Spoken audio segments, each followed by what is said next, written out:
We head out west for the Santa Anita Derby for the penultimate 100-point Kentucky Derby prep race for 2023.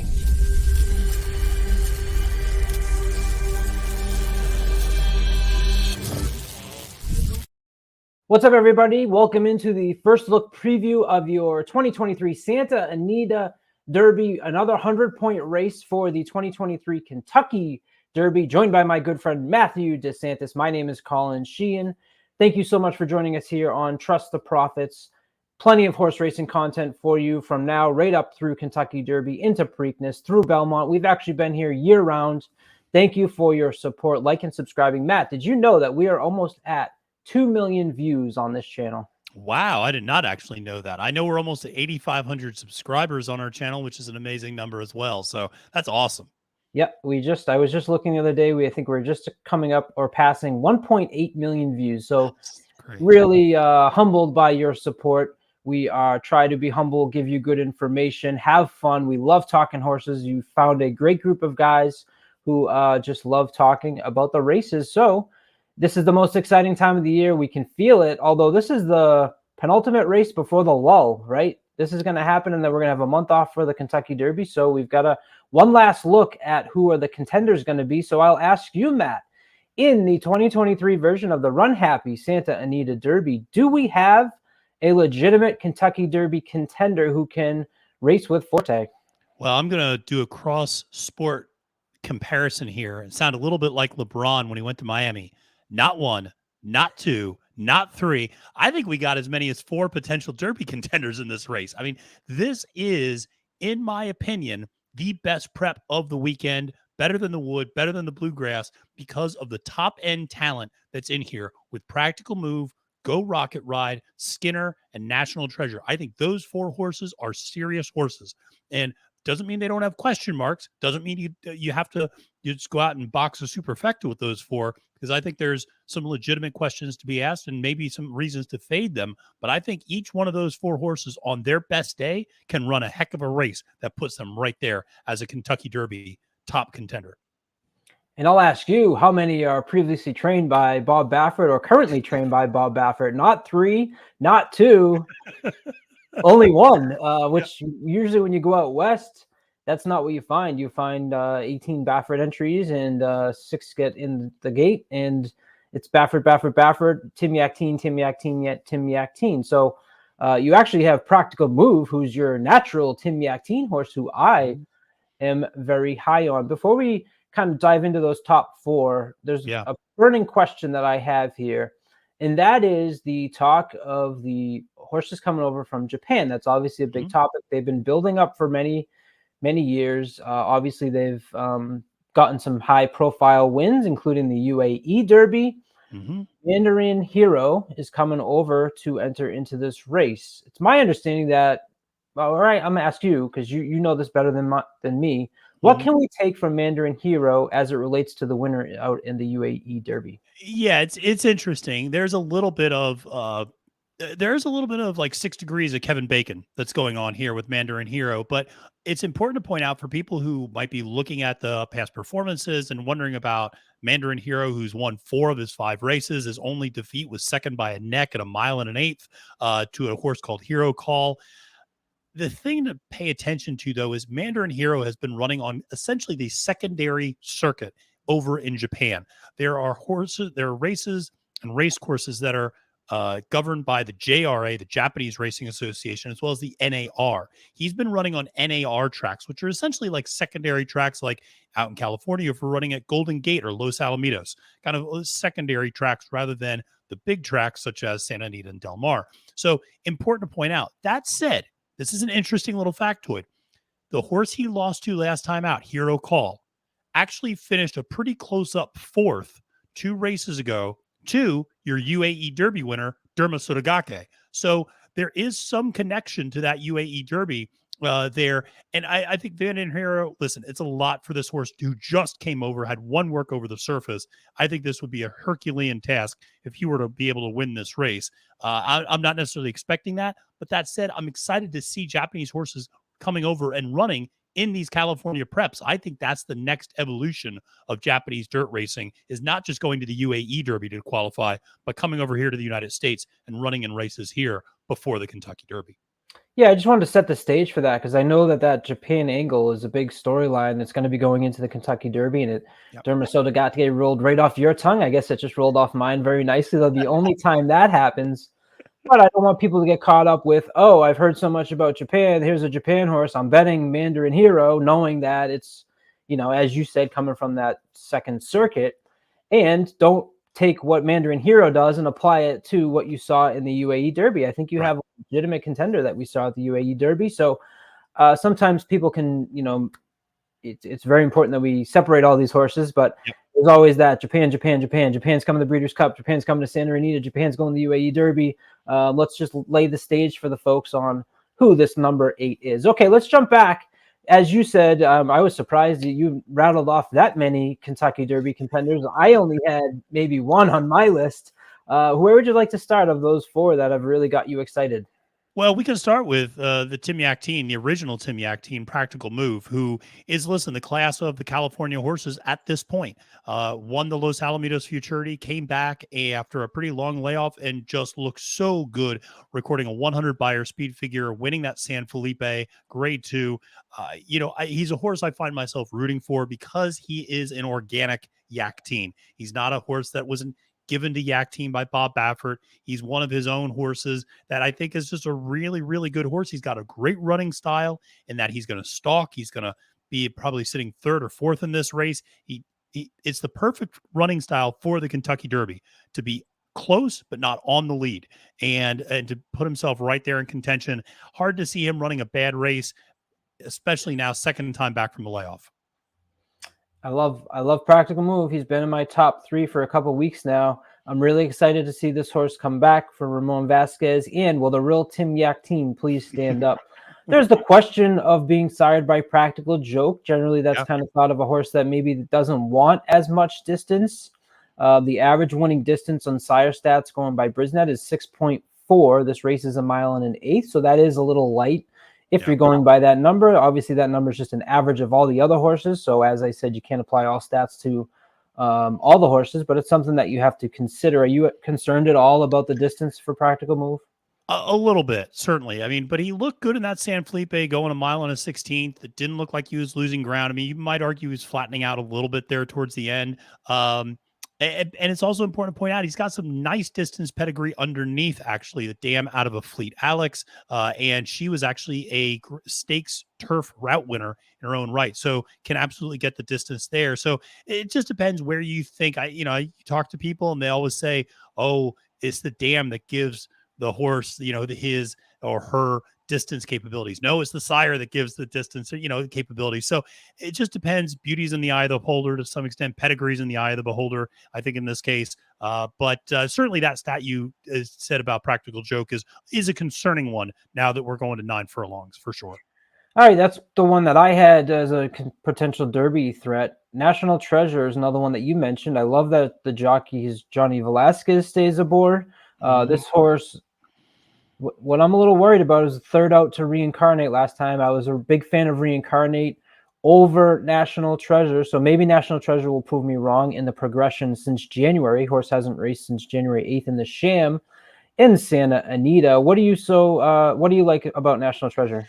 He's just a horse that's going to get better with distance. That's the thing. Now, you said first time out in 3 months. So, and by the way, he was in that San Felipe and got scratched because he had a slight setback and had a tender back left hindquarter.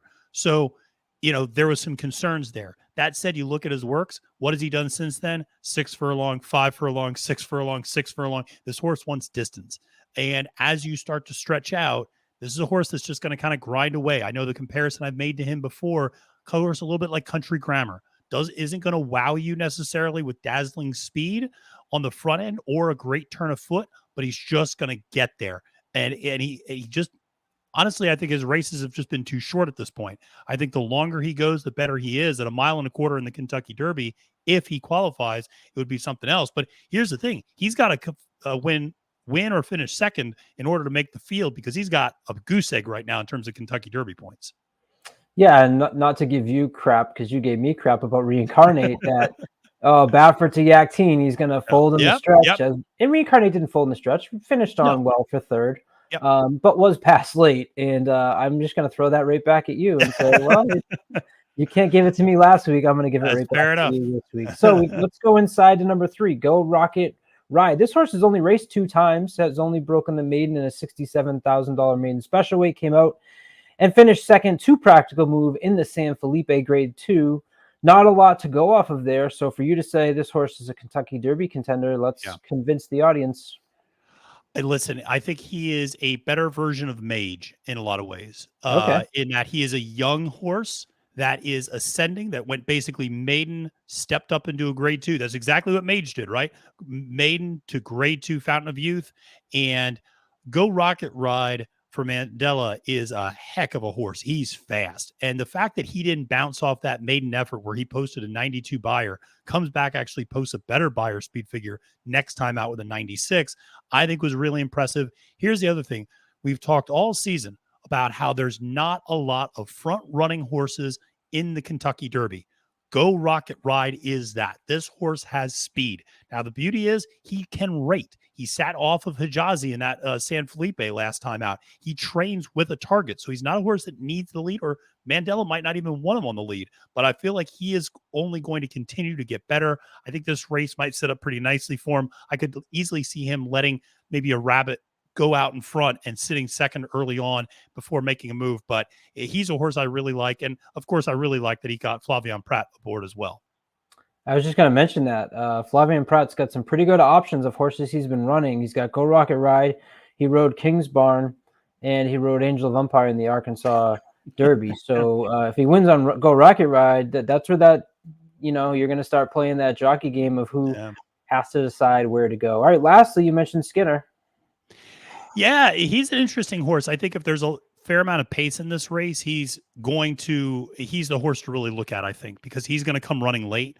I like him a lot in this spot. I think that, he showed the ability to really close onto a pace. He really proved that maiden special weight victory was not fool's gold. He made a massive jump from that October 8th race as a 2-year-old to February 12th. He had a long layoff, came back, blew the barn doors off of his maiden, then runs, I thought, a really competitive third in the San Felipe, posts a 94 buyer speed figure. He's got the best late speed in the entire field. Obviously, progeny of Curlin. He's going to want to run for days. Keeps Victor Espinoza aboard. I think he's one that if you think the pace is going to get a little too fast up front, which it might in this race, then he's a horse to really look at. Yeah, and you can see there on the right, we've talked about this is our third taping of the previews for this weekend. Not a lot of speed, a little bit of speed in the wood, and now you've got, of the 3 races, the most speed up front, which may be formful. We'll skip over and look at the Brisnet Prime Power numbers. What do you think? What do you think here with Practical Move on top? So the 4 that you mentioned is what Prime Power has at Rate and Row. Yeah, I mean, I think those 4 are kind of heads and shoulders. I'm interested that Low Expectations is there, probably because of that second in the Sunland Derby. But it's interesting. I mean, National Treasure probably gets a lot of credit for those races he ran as a 2-year-old. Again, that third in the Breeders' Cup, things like that. So he's a horse that always runs well, but doesn't really win in these big spots. So it's interesting. Practical Move certainly has earned the right to be the number 1 horse in this Prime Power ranking for sure. I am interested in Geaux Rocket Ride and Skinner, though, a little bit more of a price there. And I don't get it. Broke maiden last out. Dazzle Me Silver is another maiden jumping right up to try and take down the big purse. So what we like to do on this show is give a top pick and a value pick. We're looking at the Santa Anita Derby. Who are you going with on top? I assume one of those 4. Well, yes, if I didn't go with one of those 4, I don't know what we've been doing this whole episode. So I am going to, it breaks my heart to do it because I really do love Practical Move. But I also, if you know me at all, Colin, I love young horses with ascending speed figures. And so I'm going to go with Richard Mandela's Geaux Rocket Ride as my top pick in the Santa Anita Derby. I think this horse, the best races are yet to come for this horse. And I think there's a fair amount of speed in this race. Santa Anita tends to carry speed very well, B, this horse doesn't need the lead. This horse can easily sit off, demonstrated that sitting off of Hijazi. I thought ran a very professional effort in that San Felipe. I think another step forward with a jockey I just trust implicitly in Flavian Pratt. I'll go with Geaux Rocket Ride as my top choice. And I think it's a 3-1 on the morning line. Yeah, I'm going number 5, Practical Move, 8-5. It's been top 3 for me, so it'd be kind of odd for me not to pick Practical Move when he comes back. I'll go with the experience angle. The speed figures don't necessarily need to improve with Practical Move as long as he's done what he's done the last time. That should probably be enough for the early speed. He can sit off of it, and Practical Move will be my top pick. And if he doesn't get the distance, he will quickly fall down that ladder. This will be a big ticker tape measuring stick for Practical Move. Where are you going with your value play? Well, value there, I don't really think there's a ton of value here. I will, if you honestly, I'd probably just box like Geaux Rocket Ride and Skinner in a lot of ways, but Skinner's like 4-1. So I'm not just gonna take the cheap way out. I'd love to go with Mandarin Hero, the Japanese horse, but I just don't see that happening. So I'm gonna go with a horse that just broke its maiden. I don't get it for Doug O'Neill on the inside. This horse has run 3 pretty solid races, has actually run against Skinner before, has run against Hijazi, has run against some of these really nice horses we see out west. Stretched out a mile and a 16th, and actually that's when the force finally broke its maiden. Yes, it's a big, tall task, but I think maybe on the bottom end of exotics might be worth including at the bottom end of a trifecta, for instance. I'm going to the outside and giving you a 30-1 on a value play that I actually am really interested in, and that's Low Expectations. I love the name. They didn't have expectations for him, so I have low expectations for him. It's the perfect horse to put in for your value play, but hear me out. Going a mile and an eighth. A lot of these horses haven't gone that distance. Yep. This horse has not only gone the distance, had a really good second place finish. Go through the past performances. The first 4 races for this horse were on the turf. Yep. So you see the low speed figures, you see the early speed, you don't see the places. Cross all those out, and let's look at the races that this horse has run on the dirt. Shown a lot of that early speed. Sure, the first one was a maiden claimer. Okay, that doesn't get me too excited. Came back in that Sunland Derby, which was just a crazy race for many reasons. So that second might be inflated there, of course, but don't pass on the fact that this horse is 2 for 2 at Santa Anita. It's sired by Nyquist, the average winning distance on the sire side and under, with a dam under Tappet, 7.1, 7.6. I'm kind of playing the distance play there. You talked about there being a lot of early speed. This horse might get mixed up in that, which is a possible concern. But let's just say being on the 9 post maybe sits off of it. The other ones go, they tire each other out. Maybe with the distance, this is a horse that's going to jump in and get in the money there.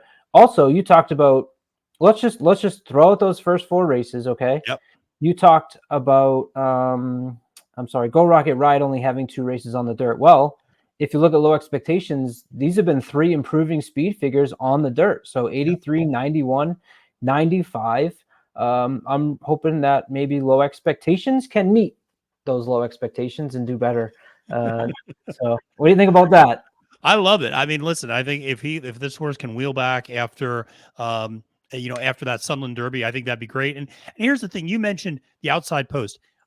This horse does not have elite speed. So I think you're going to see other horses go to the lead. And I actually think that might be the best thing for this horse, is just to essentially do what he did in the Sunland Derby. Just sit 4th, sit 5th, and just go and sit in kind of that 2 or 3 path and kind of be in the second flight and let the front runners kind of go out there and hopefully wear each other out and then launch a bit late. So, hey, at 30-1, you might as well try to take a price, because like I said, it's pretty chalky up top if you really think those top 4, if you think they are pretty formful. But I think all 4 of them are not going to run their race. I'll tell you that right now. And so it's absolutely worthwhile, whether it's in the exacta or the trifecta, to include one of these big numbers.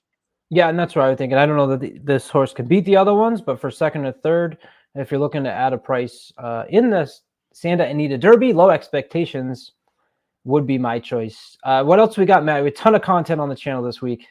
Yeah, we do. We have a Friday Keeneland opening day stakes preview with Sarah El Badwi, where we talk about those 3 graded stakes races, including the grade 1 Ashland, which is going to be a real banger of a race for the Kentucky Oaks. I got Gabby Gaudette coming on. We're going to be covering the Saturday pick 5 stakes, all stakes pick 5, and talk about those. And then I got Naira's own Andy Serling coming on, talking about the 4 stakes races on Saturday at Aqueduct, including the Wood Memorial. Don't want to miss any of that content. I know you got doubling down this week as well.